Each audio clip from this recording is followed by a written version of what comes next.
Welcome to the Community Advantage, the podcast from BuildMoat, where we explore how human connection is the ultimate competitive edge in the age of AI. I'm your host, Nick. And Emily, thanks for joining us. Today, we're tackling a huge, multi-million-dollar problem that's quietly sabotaging companies everywhere. It starts with a scene that's becoming more and more common. Imagine this. The email is perfect, the data analysis is PhD level, the presentation deck looks like it came straight from a top design agency, and an AI did it all in 4 minutes, a task that would have taken your senior analyst 4 hours. Now, here's the kicker. Ask that same analyst to adopt the tool. That's the paradox destroying AI adoption in enterprise organizations. The better AI gets, the more it proves to your employees that the very tasks that justified their salaries can be done faster, better, and cheaper by a tool that costs £20 a month. Welcome to FOBO, the fear of becoming obsolete. And we're going to talk about why this fear is completely rational and how the smartest companies are flipping the script by measuring AI's return on investment through revenue expansion, not cost reduction. So let's talk about the resistance that nobody seems to want to name. According to research from S&P Global, only 27% of enterprises using generative AI have actually achieved organization-wide adoption. A full third are still stuck in departmental pilots. Leadership often blames the usual suspects: resistance to change, not enough training, unclear use cases. But workforce AI experts Joe Berger and Kate Miller recently exposed the real problem on Worldwide Technology's AI Proving Ground podcast. They said it's not about being stubborn, it's about rational self-preservation. Berger pointed out a fascinating paradox. He said, all these enterprises are struggling to get adoption of the tools that they're actually providing their workforce. But if they went out and actually surveyed their employees, how many of them are probably using consumer stuff on their own? The ChatGPTs, the Claudes. I'm sure that number is actually a lot higher. Think about that, Nick. Your employees are already using AI. They're just not using your AI. Why? Because using your sanctioned enterprise-level AI requires them to demonstrate with cold, hard metrics exactly how efficiently their own jobs could be automated. This isn't resistance to change. It's resistance to self-elimination. It's a classic case of what's in it for me. From the employee's perspective, they're being asked to train their own replacement.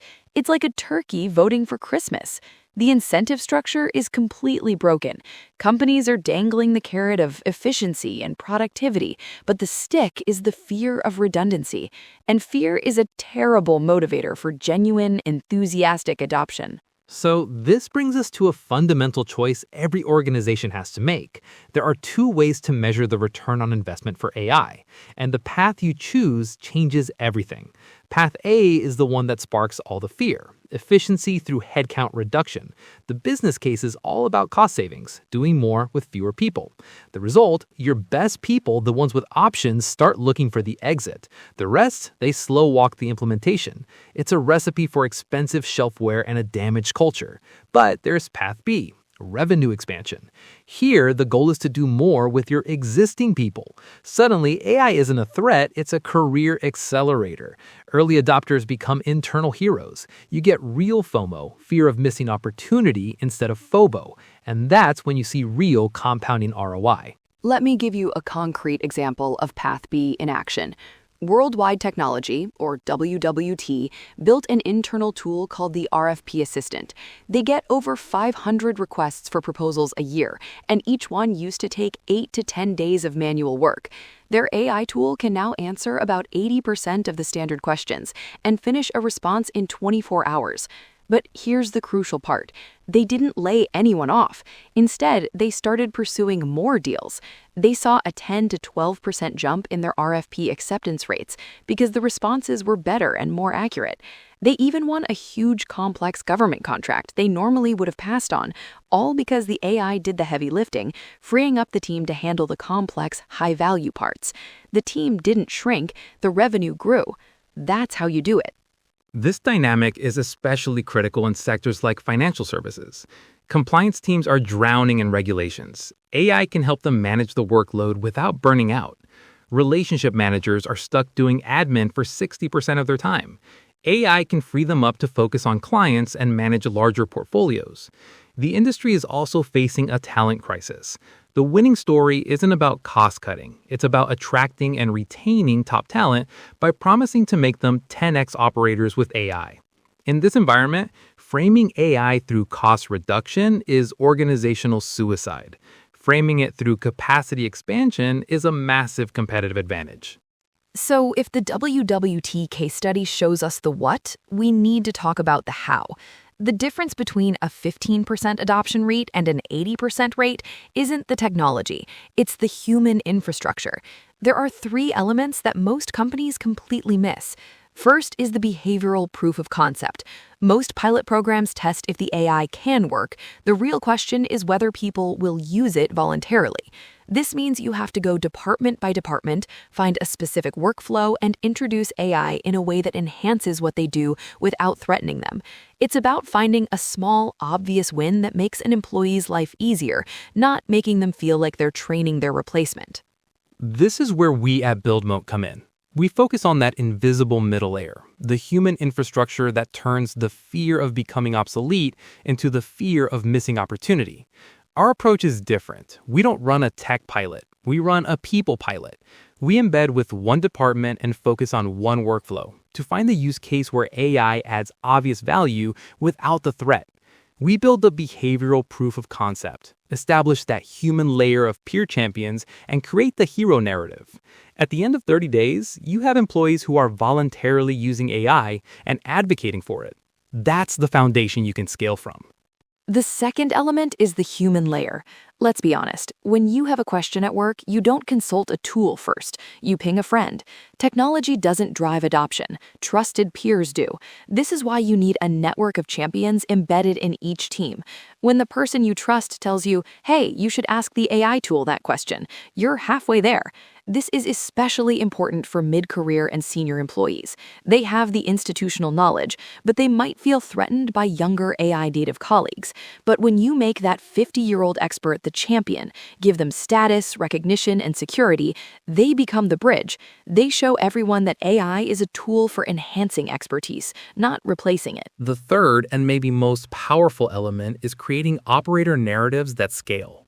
You can't just talk about the AI's features. You have to broadcast the wins of the people using it.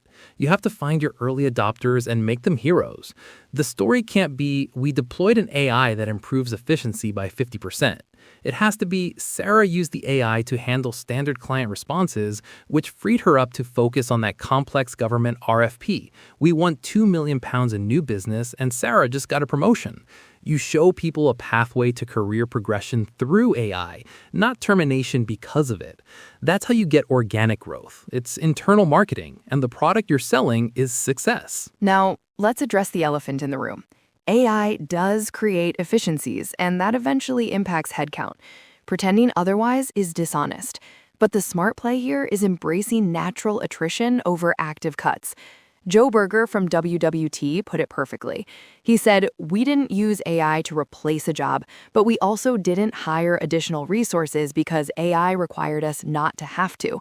That's the key. As your business grows, you don't need to scale your headcount proportionally.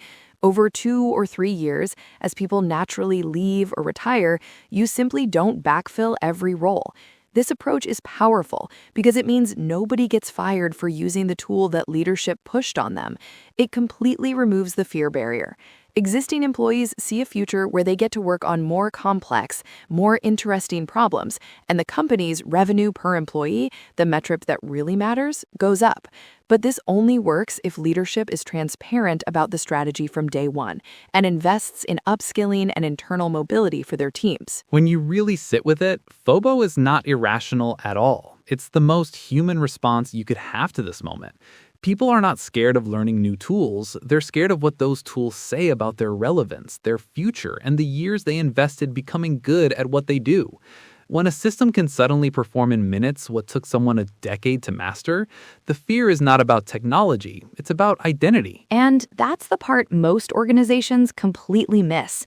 They respond with training schedules and tool rollouts, but they don't change the narrative around what adoption actually means for someone's career, their growth, and their sense of security.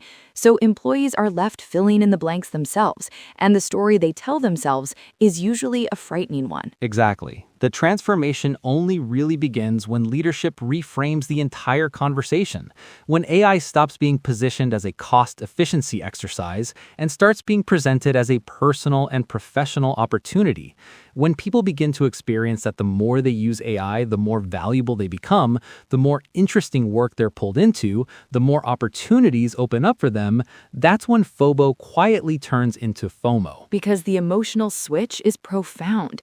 It moves from "this could replace me" to "if I don't lean into this, I'll miss out on the future of my own career." Because FOBO is not something you manage with policy. It's something you resolve with trust, direction, and shared progress.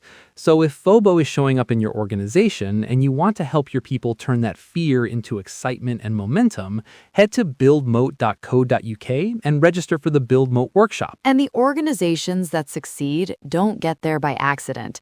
They don't just deploy tools and hope for the best. They deliberately build environments where people can experiment safely, learn from each other, see real examples of growth, and experience AI as an accelerator of their own potential, not a threat to their existence. That's why community becomes so central.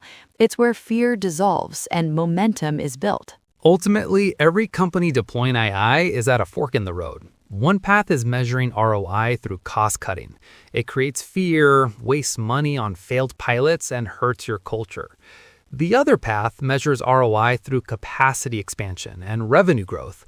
It turns AI into a career accelerator, drives enthusiastic adoption, and builds a real competitive advantage. Both paths might lead to similar headcount to revenue ratios in the long run, but one gets there through fear, the other through growth. As Kate Miller warned, waiting is a risk, but choosing the wrong ROI framing is even worse. The companies that win will be the ones that build community, create hero narratives, and frame AI as an opportunity. Because when AI makes capabilities a commodity, community is the only thing left that gives you an edge. Which is exactly why we created the BuildMoat workshop, so leaders don't have to navigate this blind. It's a space where you can design your own adoption roadmap, learn from organizations that are already seeing results, and understand what works in practice, not just on slides.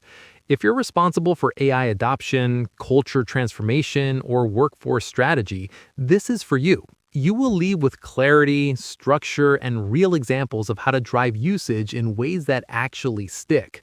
If today's conversation sparked something for you, share it with a colleague, a leader, or someone who is wrestling with the realities of AI adoption inside their organization. And if you're ready to start building your own roadmap for meaningful, sustainable AI adoption, you'll find everything you need at buildmoat.co.uk. Because in the age of AI, the organizations that win will not simply be the ones with the best technology. They will be the ones who know how to move people together. Thank you for spending time with us on the Community Advantage podcast by BuildMoat. See you next episode.